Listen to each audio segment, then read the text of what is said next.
Vamos a continuar con la siguiente charla a cargo de Helga Friel. La siguiente conferencista, quien es ingeniera agrónoma, fitotecnista, especialista en suelos, administradora de Agropecuaria Piedra Grande, empresa familiar dedicada a la cría y engorde de ganado bovino.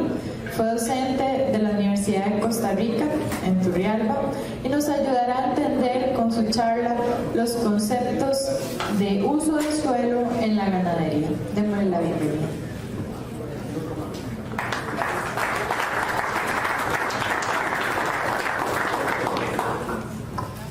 Bueno, buenas tardes. Gracias por acompañarnos hoy en esta sala del Congreso Forrajero.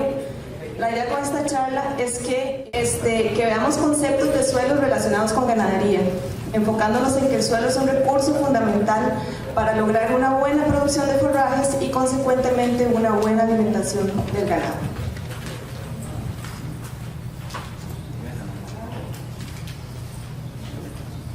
Ok. Primero, entremos un poco a ver a recapitular un poco lo que es el suelo, porque tenemos que entender que el suelo es un recurso natural. Y con el suelo nos ha pasado algo similar que lo que ocurría hace años con el agua. Por lo menos a mí en la escuela me dijeron que el agua era un recurso inagotable y que era renovable. Ya el cuento es totalmente distinto.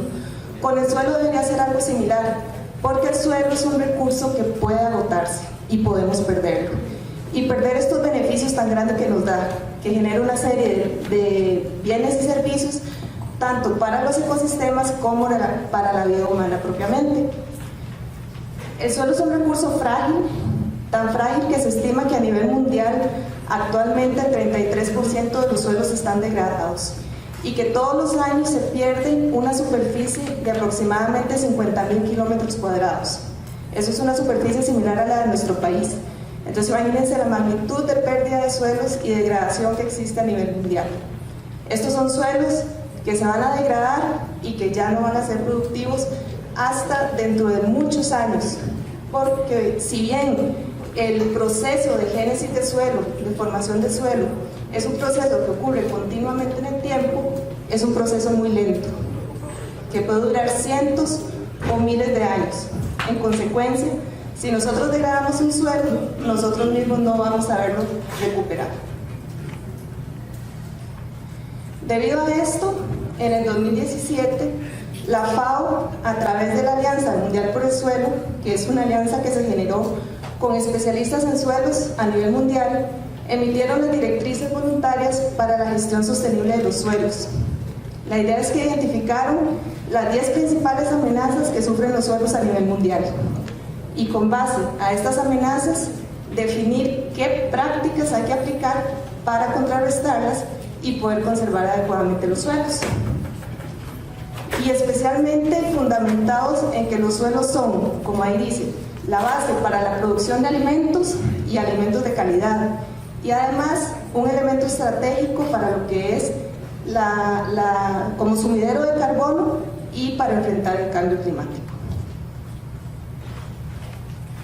Ok, entonces, dentro de los principios para la gestión sostenible de los suelos, se pone en primer lugar lo que es reducir al mínimo la erosión. ¿Por qué? Porque a nivel mundial está clarísimo que es el principal factor que está afectando negativamente los suelos. Deberíamos considerar que en ganadería no va a ser tan importante, porque en ganadería asumimos que los potreros siempre tienen cobertura.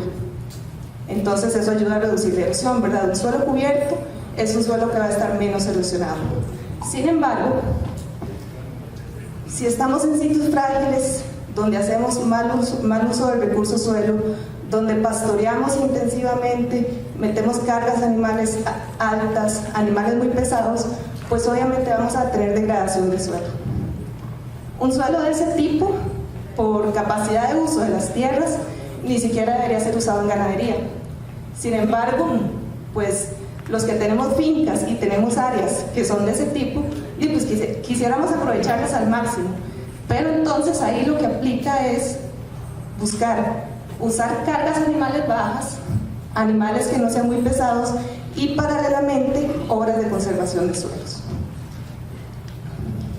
Existen otros tres principios de gestión sostenible de los suelos que considero que estos tres son de alta importancia en ganadería. ¿Por qué? Porque siempre van a estar presentes en nuestros sistemas. Tenemos prevenir y reducir al mínimo la compactación. Siempre que tengamos fincas en pastoreo, la compactación va a estar presente. Fomentar el equilibrio de nutrientes, importante porque necesitamos un adecuado balance de nutrientes en el suelo para que las pasturas se nutran adecuadamente. E incrementar el contenido de materia orgánica, tanto por el tema del reservorio de carbono como por otra serie de funciones que ahorita vamos a ver que tiene la materia orgánica. Y estas son otras de las directrices que simplemente las anoto para que las conozcan. Tienen que ver con conservar el agua, la biodiversidad, prevenir la acidificación, la contaminación, el sellado y la acidificación de los suelos.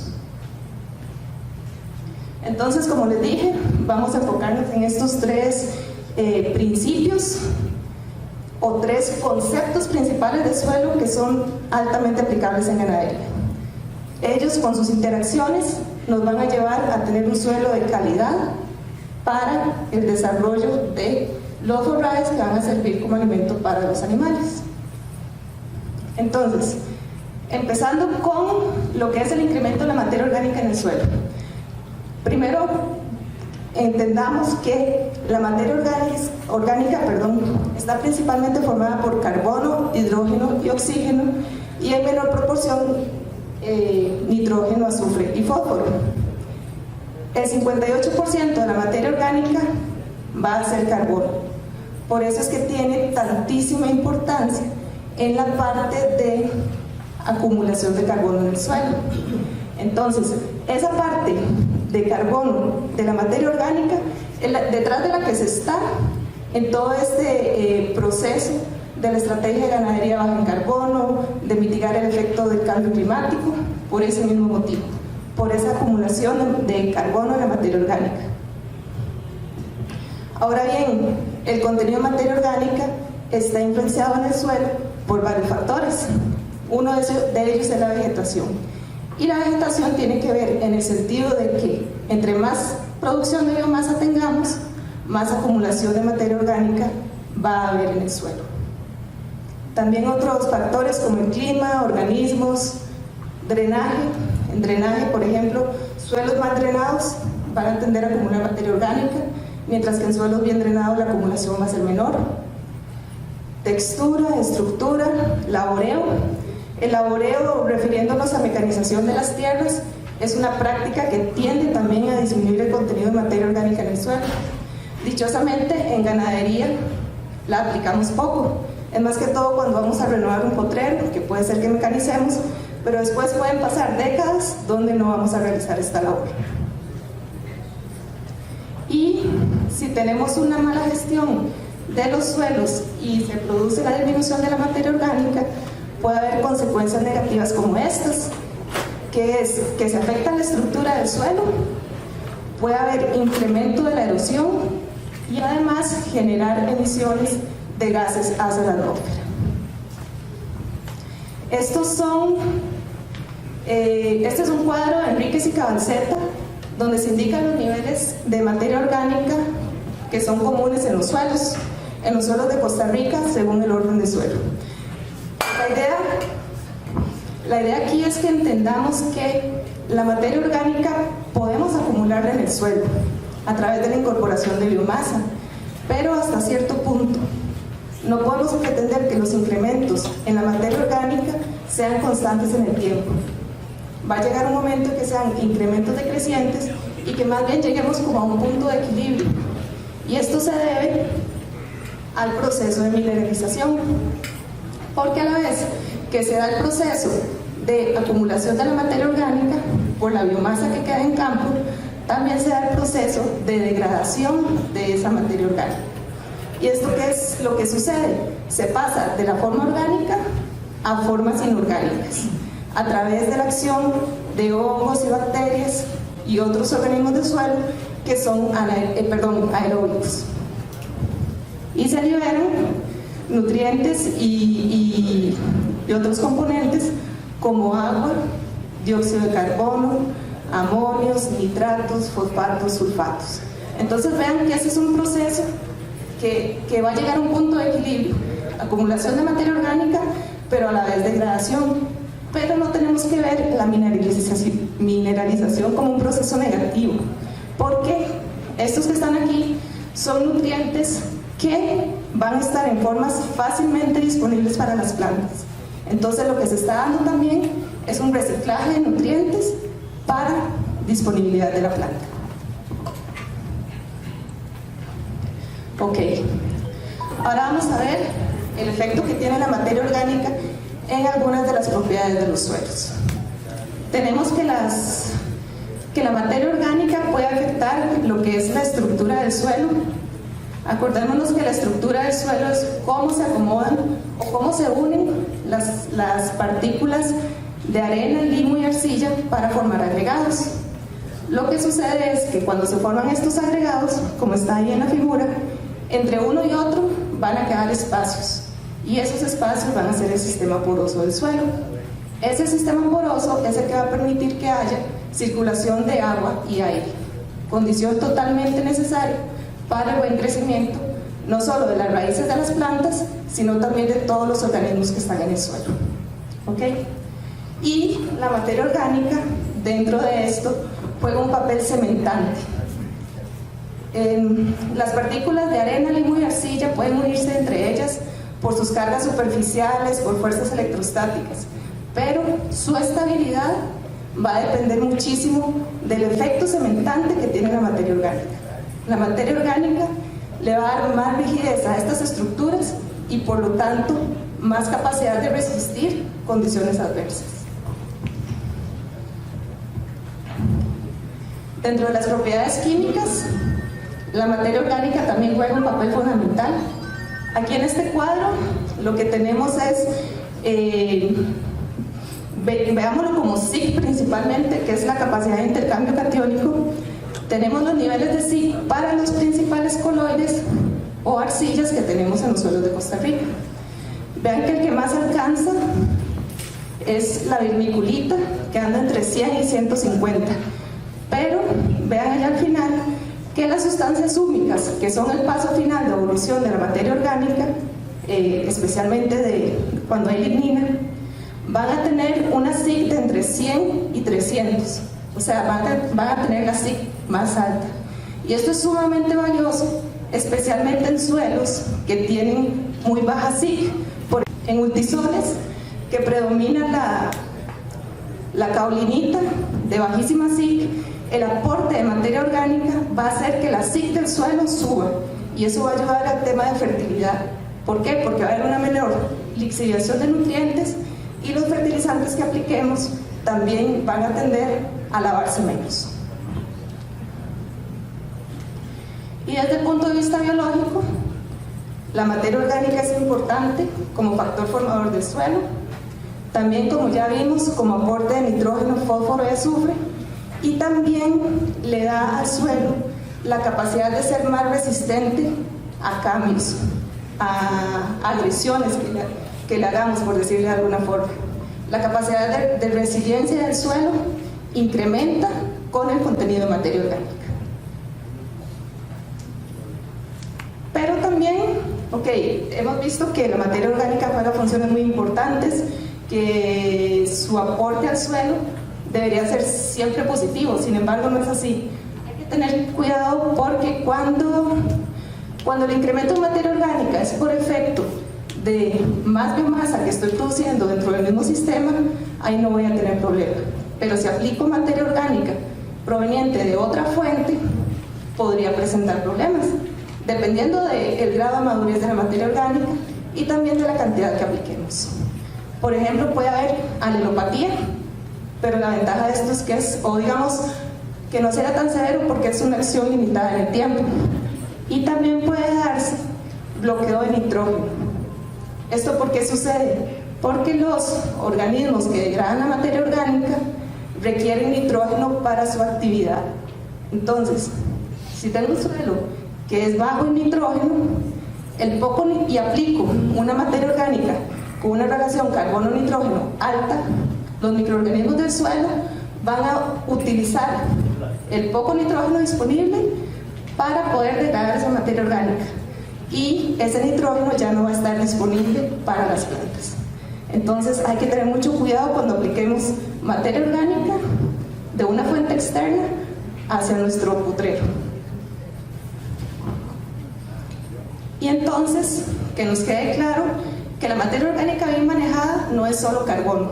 Si bien es una de las funciones más importantes que se le está dando ahora por el tema del cambio climático, también recordemos que es, dentro de la parte física, va a ser estructura del suelo. En la parte química va a tener que ver con la fertilidad y además va a tener que ver con lo que es reciclaje de nutrientes. ¿Okay? El segundo principio o concepto que quiero tratar es el tema de la compactación. La compactación sucede cuando en un suelo que está saturado con agua ejerzo una presión. Por ejemplo, el peso de la pata de los animales. Esa presión sobre el suelo saturado con agua va a hacer que la estructura del suelo colapse y paralelamente colapse todo el sistema poroso. Entonces, esa condición de suelo ideal, donde tengo un 50% del suelo como fracción sólida y un 50% como fracción porosa, se va a perder. Voy a perder mucho de esa condición que me permite que las raíces crezcan de la manera correcta. Y aparte, voy a tener, obviamente, lo que ya les dije, la degradación de la estructura del suelo. Además, se reduce la porosidad y consecuentemente va a haber menos aireación, menos movimiento del agua, menos infiltración. Ya lo que son los mantos acuíferos no se van a recargar, porque lo que va a pasar es que el agua no va a infiltrar verticalmente, sino que se va a ir sobre la superficie del suelo. Entonces, el agua, es lo que está pasando ahora, digamos que uno oye que la gente dice, ha estado lloviendo un montón, pero no se recargan los pozos, por ejemplo. ¿Y por qué es? Porque el agua no está infiltrando hacia los mantos acuíferos, sino que se está yendo superficialmente.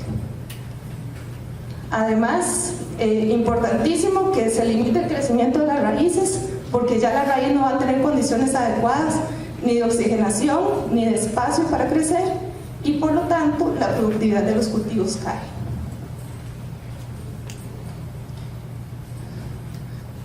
¿Qué es esto? Ok, la compactación, como les decía, mientras tengamos pastos de piso siempre va a ser un problema que va a estar ahí, porque difícilmente estamos en capacidad de que en medio temporal metamos todos los animales al corral y los tengamos ahí una semana. Poca gente puede hacer eso. Entonces, ¿qué podemos hacer? Ese potrero, por ejemplo, que está ahí, quedó desbaratado después de apenas 8 horas que estuvieron los animales. ¿Pero por qué? Porque estaba totalmente saturado ese suelo en medio temporal. Lo que hay que tratar de hacer es que el daño sea lo más fugaz posible. O sea, que los animales estén el menor tiempo posible en los potreros cuando estamos bajo esas condiciones climáticas adversas. Y aplicar lo que los lecheros ya están haciendo muy bien, o desde hace años hacen muy bien, y lo que los que somos criadores y engordadores estamos empezando a copiarlos, que es hacerlo a través de un pastoreo racional, buscando periodos de ocupación cortos y periodos de descanso largos, acordes al tipo de pastura. Entonces es importante eso.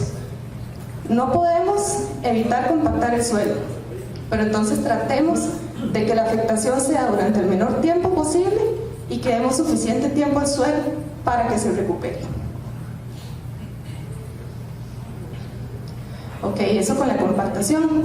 Después, hablando de lo que es el equilibrio de nutrientes, tenemos ahí, bueno, aquí yo creo que la mayoría de ustedes son zootecnistas o gente relacionada más con la nutrición animal, no sé, asumo, pero entonces lo que quiero hacer es como una analogía para que quede claro las necesidades de las pasturas. Asumo, como fitotecnista, que una dieta para los bovinos debería basarse en las necesidades de los animales en la calidad de las materias primas para alimentar los que tengo y en las condiciones en que se están desarrollando, siendo así como muy básica, ¿verdad? Pero entonces tenemos que trasladar eso mismo hacia lo que es la nutrición de los pastos. Tenemos que tener claro que lo mismo que ocupan los animales, desde ese punto de vista de nutrición, lo requieren los pastos. Entonces, para una nutrición adecuada, tenemos que saber qué son las necesidades nutricionales de las plantas, las características y las condiciones del suelo en el que están creciendo, porque es a partir de él del que van a tomar los nutrientes, y también las condiciones del sitio, desde el punto de vista meteorológico, altitud, etc. Entonces, con esto la idea es que lo equiparemos, ¿verdad? ¿Queremos animales bien nutridos? Pues entonces démosle pastos bien nutridos. Y las plantas, al igual que los animales, tienen necesidad de nutrientes esenciales. Y vean que, por ejemplo, el carbono, hidrógeno y oxígeno los absorben principalmente del agua y del aire. Es una salvada para nosotros porque no tenemos que pensar en suplementarlos. Pero los otros 14 nutrientes esenciales, las plantas los toman del suelo. Entonces, si el suelo no tiene la capacidad de dárselos en las cantidades que lo requieren, tenemos que suplirlos de alguna manera. Y si lo hacemos así, vamos a tener la ventaja de que, aplicando lo que las plantas requieren para producir adecuadamente, vamos a tener la posibilidad de alcanzar el nivel productivo de las pasturas, que ya estamos usando pastos mejorados, estamos esperando cierto potencial productivo, ¿verdad? Además, vamos a tener plantas más sanas, con mayor resistencia a plagas y enfermedades, y eso va a implicar menos uso de pesticidas y una mayor fijación de carbono. Más crece la planta, más biomasa se produce, más carbono podemos incorporar al suelo. Ahora bien, hay que tener cuidado, que no se piense que porque hay que nutrir las plantas hay que aplicar de más. Tan malos son los excesos como los déficits. Por ejemplo, si faltan nutrientes, vamos a tener plantas con poco desarrollo, con bajo valor nutricional, e igualmente, si aplicamos más de la cuenta, los procesos de pérdida de nutrientes, como lixiviación y volatilización, pueden darse de manera más acelerada.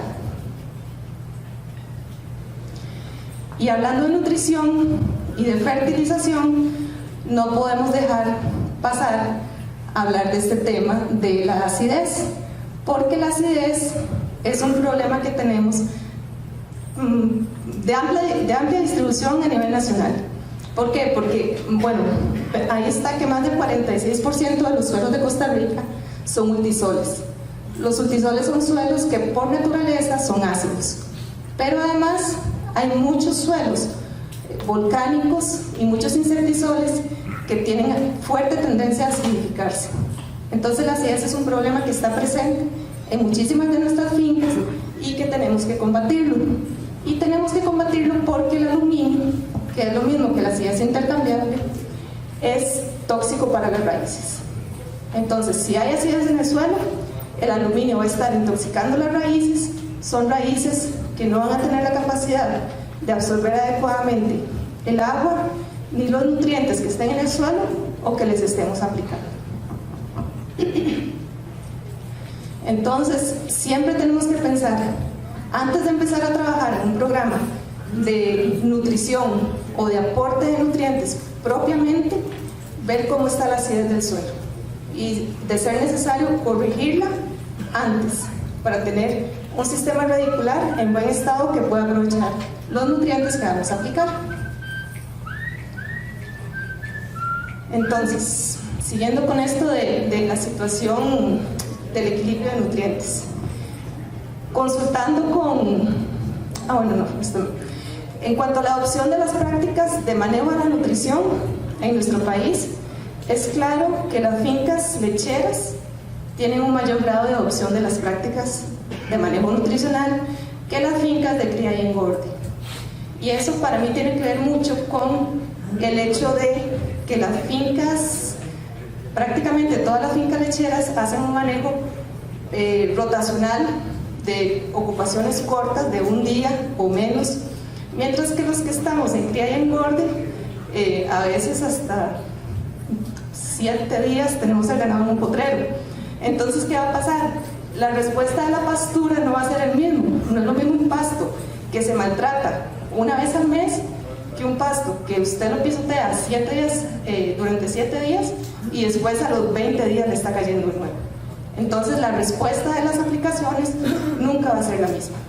En eso nos llevan ventaja los que están en lechería. ¿Y qué es la principal práctica? La fertilización química. Ahora se está usando pues más lo que es el riego de purines y otras prácticas, pero lo que es la fertilización química es la que está utilizándose más. Sin embargo, cuando yo le consulto a mis conocidos que hacen estas prácticas de fertilización, ¿en qué se basa el criterio para utilizar cuál fuente, en qué cantidad, con cuáles nutrientes? Normalmente el respaldo técnico es escaso.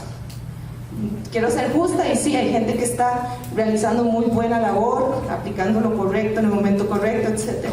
Pero la mayoría de la gente aplica simplemente porque de ahí hay que aplicar, para que se vea verdecito, para que sea bonito, lo que sea, pero no hay un respaldo técnico que justifique las cantidades y los nutrientes que se están aplicando.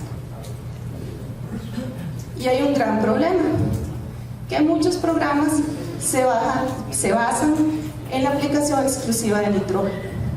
Y tiene lógica, porque usted con nitrógeno ve las plantas todas verdecitas, creciendo un montón, entonces piensa uno que eso está muy bien. Sin embargo, el nitrógeno recordemos que el nitrógeno no es el único nutriente esencial, ¿verdad?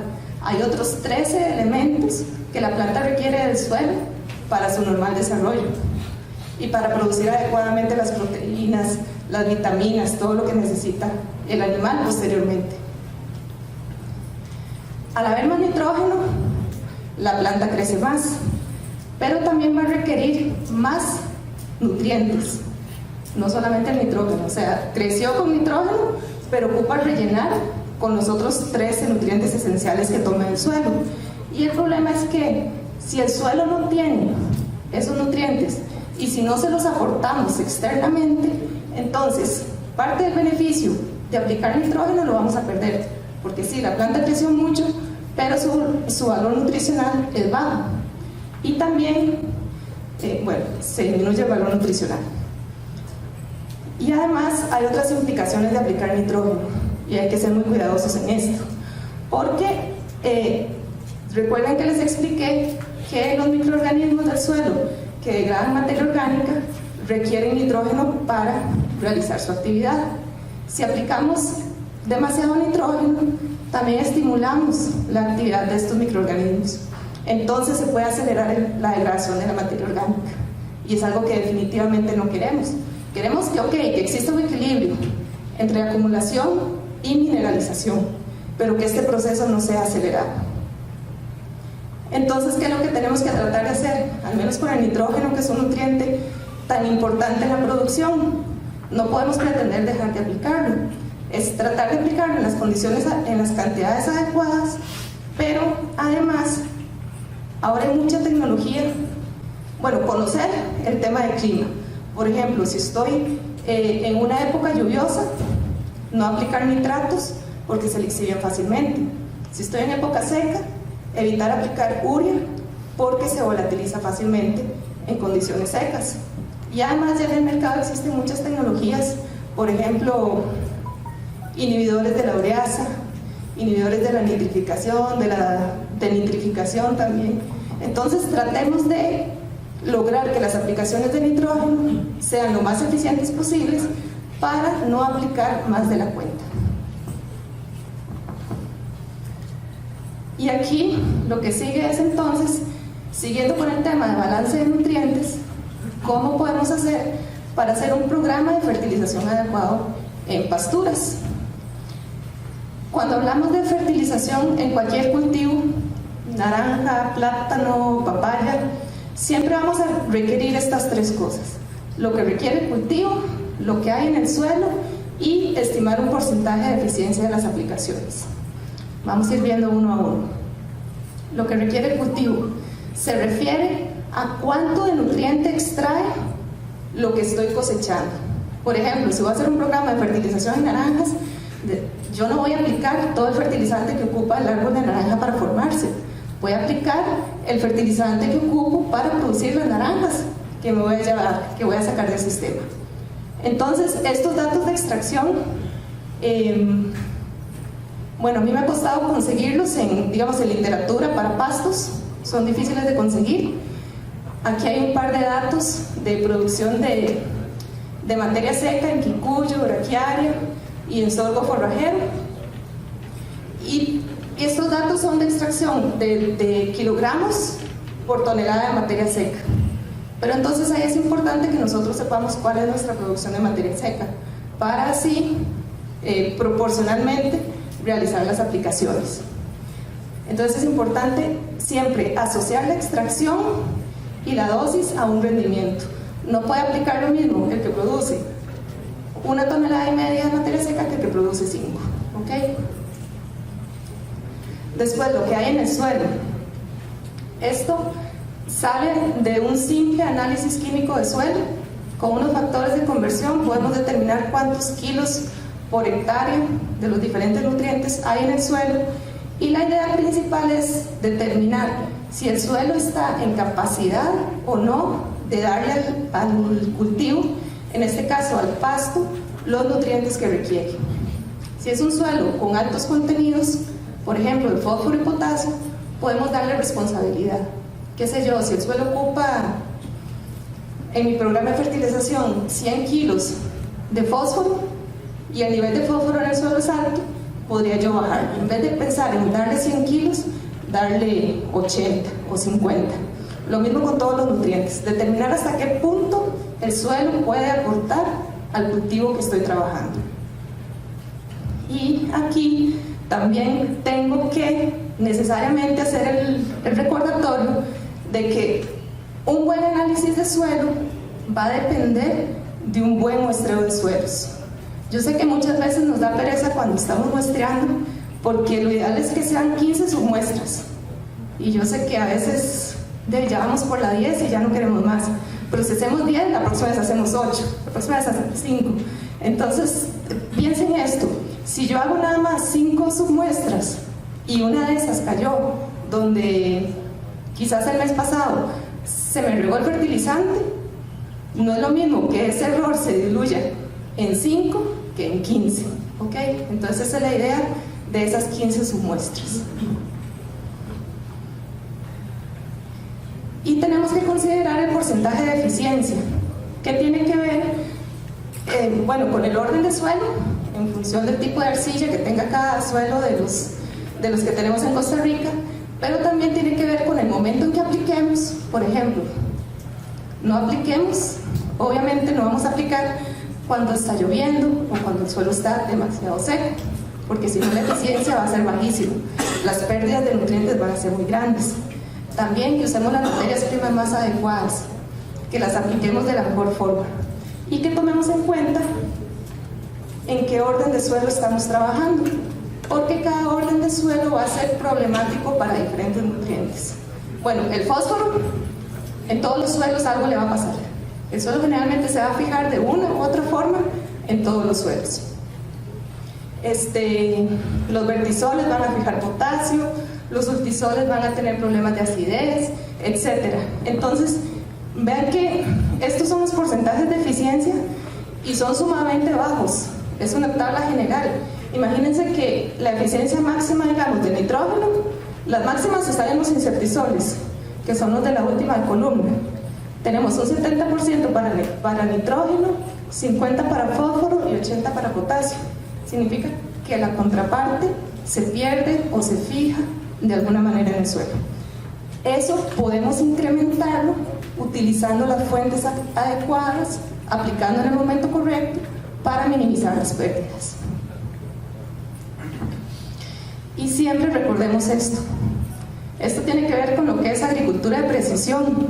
o trabajar con precisión en cualquier ámbito de la vida, y es aplicar lo correcto, en el momento correcto, en la cantidad correcta y de la manera correcta.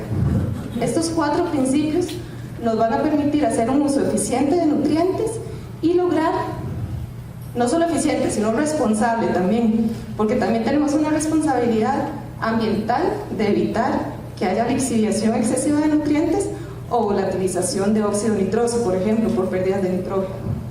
Y es responder a 4 preguntas. ¿Qué aplico? Eso está en función de la fuente. ¿Cuándo lo aplico? En la mejor época, cuando las pérdidas vayan a ser menores. ¿Cuánto aplico? En función de los cálculos que haga según mi pastura y mi suelo, y cómo lo aplico. ¿Okay? Siguiendo esos 4 principios, vamos a lograr eficiencia en nuestras aplicaciones.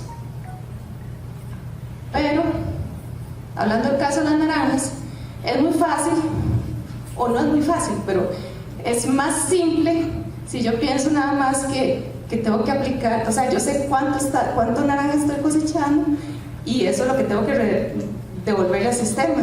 Pero cuando son los animales los que están entrando al campo a cosechar, hay una serie de consideraciones que tenemos que tomar en cuenta. Porque los animales, por ejemplo, no van a cosechar todo lo producido, que fue lo que ahora mencionó respecto a cuánto del pasto que se produce queda ahí en el campo, que los animales no lo consumen. Y no lo consumen porque lo pisotean, porque orinan sobre él, porque se echan, porque lo boñiguean. Entonces es pasto que el sistema productivo produjo y estaba ahí disponible, pero se quedó. Entonces no fue consumido por el animal. Entonces no podemos pretender devolver ese nutriente si en ningún momento salió. Esto es importante. Parte de los nutrientes que consumen los animales regresan al campo vía excretas. Entonces vean que por unidad animal por año, esto es según Cerdas, por unidad animal por año, luego de considerar pérdidas por volatilización y lixiviación, podríamos estar cada animal aportando 60 kilos de nitrógeno, 5 de fósforo y 45 de potasio.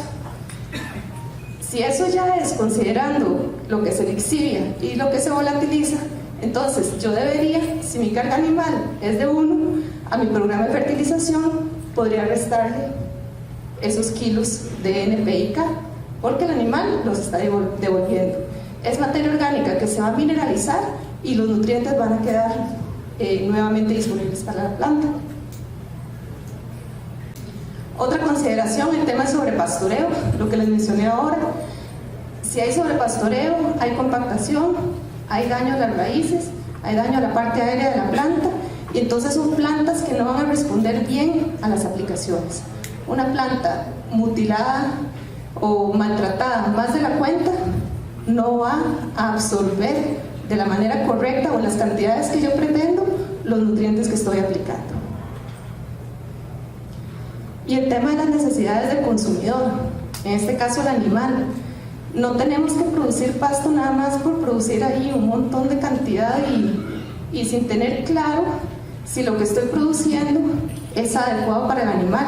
Si mi programa de fertilización está logrando llevar a producir pastos con cierto porcentaje de proteína o sus características de digestibilidad y otras, eso es algo donde se debería trabajar mucho en el socio, la parte de agronomía y zootecnia, trabajar en que, ok, se hace un programa de fertilización, pero ¿qué es lo que ocupa el animal? No es nada más biomasa, es también biomasa de ciertas características. Y la idea al final de cuentas es que logremos expresar el potencial productivo tanto del pasto como del animal. Ambos deben estar bien nutridos. Entonces, resumiendo, si yo voy a hacer un programa de fertilización, ya les dije, para un cultivo cualquiera, tomo esos 3 parámetros en cuenta: lo que requiere el cultivo, lo que hay en el suelo y el porcentaje de eficiencia. Si meto el tema del ganado con pasto de piso, tengo que tomar también en cuenta la absorción relacionada con la calidad alimenticia del pasto, que es lo que les acabo de decir. Es como con el tema de la caña de azúcar. Los productores de caña de azúcar no les interesa llevar un montón de tallos pesadísimos al ingenio. Lo que interesa es, ok, una producción alta, pero que tenga mucha azúcar. Aquí también deberíamos enfocarnos un poco en eso.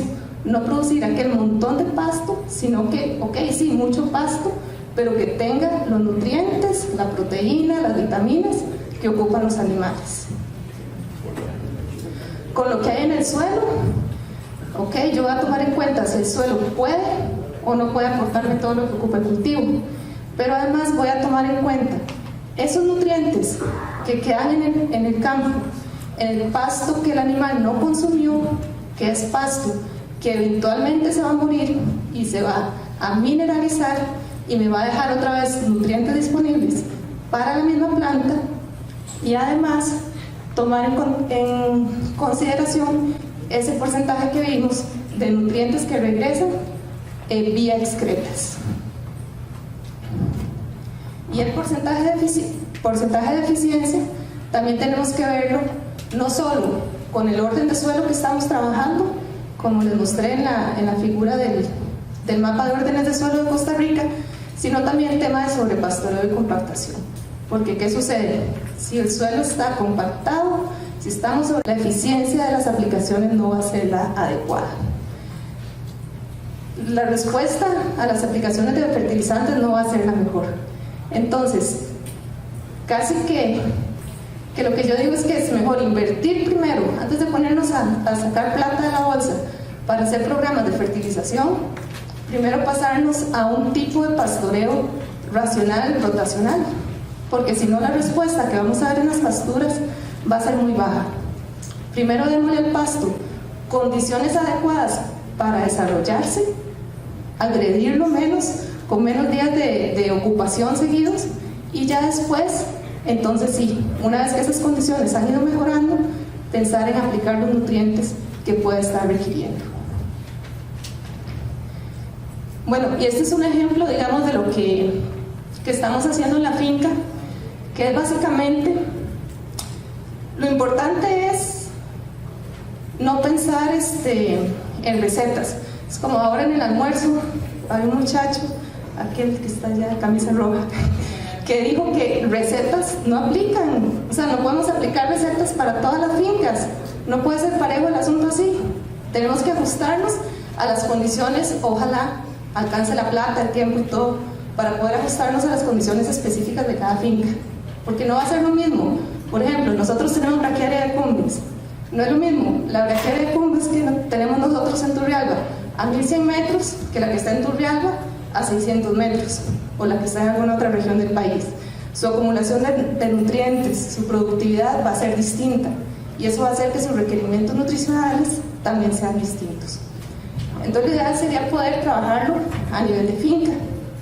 Entonces, este ejemplo es para la pastura que estamos manejando en el área de engorda, que son 3 hectáreas, donde tenemos braquiaria de combes con una producción de 2.15 toneladas de materia seca por hectárea, a 11 ciclos por año, con una carga animal de 2.2. Eso en cuanto a lo que es el manejo. Cuando hablamos del suelo, tenemos, bueno, obviamente el análisis químico de suelos, que no se los puse aquí, pero es un suelo arcilloso, profundo, bien drenado, ligeramente ácido, de baja fertilidad, que clasifica como Typic Distrudens, y estamos en un clima donde tenemos influencia caribe, entonces no tenemos un verano fuerte marcado. Bueno, en años normales, ¿verdad? Entonces, y con la misma pastura de la finca determinamos cuántos son los kilos de NPK que se extraen por tonelada de materia seca. Eso lo puede hacer uno de una forma simple en el campo, antes de que el ganado entre a pastorear, ir a sacar varias muestras a la altura que estimamos que es el corte de consumo del ganado. Conociendo el peso seco y el porcentaje de materia de nutrientes que reporta el laboratorio, puedo determinar los kilos de materia seca, los kilos de nutrientes por tonelada de materia seca. Entonces, en nuestro caso, una tonelada de materia seca de braquiaria está extrayendo 19 kilos de nitrógeno, 2.2 de fósforo y 24 de potasio. Aplicando la metodología, llamémosle la metodología ganadera, por así decirlo, que sería tomando en cuenta lo que hablamos del pasto que queda en el campo, que estimamos que el consumo es de un 60%, o sea que hay un 40% de pasto que está quedando. Lo que es el aporte por boñigas, eso va a estar lo del aporte en boñigas, me faltó decirlo, que es un aporte que tenemos que tener cuidado de cómo lo tomamos en cuenta, porque las boñigas, a menos que tengamos un terreno así como muy parejito, generalmente van a estar mal distribuidas en campo. Si tenemos una parte con pendiente y una parte plana, ¿a dónde van a estar las boñigas? Generalmente en la parte plana. Usted camina un potrero, bueno, al menos en nuestro caso, camina uno por la parte laderosa y ahí no hay boñigas, porque el ganado pasa rapidito pellizcando lo que se encuentra, mientras que en las partes planas, donde se echan, donde se estean, cuando se levantan, ahí es donde se va a encontrar la mayoría de las boñigas. Entonces hay que tener cuidado con eso, porque la distribución no va a ser pareja en el campo. Entonces hay que analizar bien cómo tomo yo ese aporte, porque no lo puedo tomar en su totalidad. Debería tomar un porcentaje nada más en función de cómo sea la distribución de esas excretas en el campo. Entonces, tomando en cuenta esos factores, nos dio un programa de fertilización donde por año estaríamos aplicando 258 kilos de nitrógeno, 108 de P2O5 y 243 de K2O. Los nutrientes expresados ya en su forma comercial. Mientras que si no tomáramos en cuenta todos estos, ese pasto que cae en campo y ese regreso de nutrientes por la boñiga, estaríamos con un programa que duplica en los 3 nutrientes la aplicación que deberíamos estar haciendo. Ya se vuelven cantidades extremas de nutrientes, que vean que es entre un 55 y un 65% más de nutriente. O sea, estamos por despreciar lo que está quedando en campo, o podríamos estar generando aplicaciones demasiado altas que lo que van a hacer es simplemente perder la mayor parte, especialmente del nitrógeno, que se puede lixiviar y volatilizar, y el potasio también, que se lixivia muy fácilmente. Entonces, el mensaje aquí es que tratemos, está aquí, es que tratemos de hacer una fertilización de precisión, tomando en cuenta esos 4 factores importantísimos. Tener un dato de extracción que se puede tomar en finca. Eso no está colgado del techo, digamos. Es algo que es relativamente simple y que podríamos hacer si de verdad queremos hacerlo. Un análisis de suelo que bien hecho nos va a dar una información importantísima, y un manejo adecuado de los tiempos de pastoreo que nos permita que las aplicaciones tengan respuesta. ¿Y qué sería la idea? Lo que les dije, aplicar lo correcto, en el momento correcto, de la forma correcta y en la dosis correcta. Entonces, eso sería lo que les tenía. Muchísimas gracias.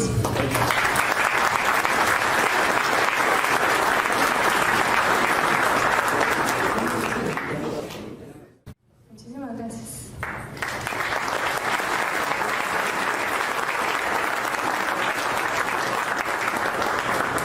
Muchas gracias por su participación. Vamos a llamar al señor Eduardo Barrantes para que haga entrega de reconocimiento.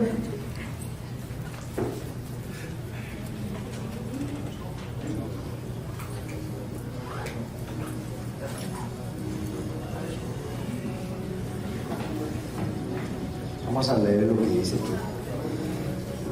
La Cámara Nacional de Productores de Leche extiende el presente certificado a Helga Tieri Mora por su destacada participación como conferencista en el 25 Congreso Nacional Lechero 2019 y Congreso Nacional Forrajero 2019, llevado a cabo los días 30 y 31 de octubre de 2019 en el Hotel Wyndham San José Herradura.